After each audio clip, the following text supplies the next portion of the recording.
Peu séduisant lors de son déplacement à Luc Pribombe, Muret aura toutefois ramené d'Aveyron 3 points permettant aux joueurs blaugrana d'asseoir davantage encore leur place de leader avant la réception de Lourdes.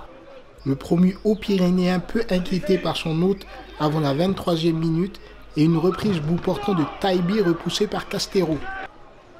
Un portier lourdé que l'on retrouvait à la demi-heure de jeu, une nouvelle fois victorieux de son duel face à l'ex-Albigeois, avant que le portier muretin Foued Baba Alla ait lui aussi l'occasion de briller face à Romain Séguré. Une première alerte sans frais pour les locaux, finalement surpris à l'issue d'un cafouillage devant leur surface par une frappe de Joseph Ducu. Bref, une première période quasi parfaite pour des visiteurs totalement à l'aise dans ce faux rythme sur lequel se seront disputées les 45 premières minutes. Et le miracle lourdais ne devait pas perdurer plus longtemps, car dès le sortir du vestiaire, sur un ballon perdu dans l'axe par les visiteurs, le centre en retrait de Torrent devait être bonifié par l'égalisation de Nana.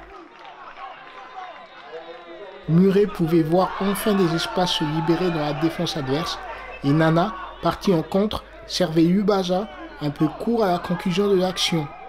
La domination muretaine devait alors s'accentuer, permettant à Castero de briller sur un coup franc de Bagdad, quand Jérémy Diaz faisait également planer le danger sur coup de pied arrêté. Diaz, dont le pied gauche devait ensuite totalement s'envoler, avant que Lourdes ne finisse son infériorité numérique suite à la sortie sur blessure d'Adrien Saffer.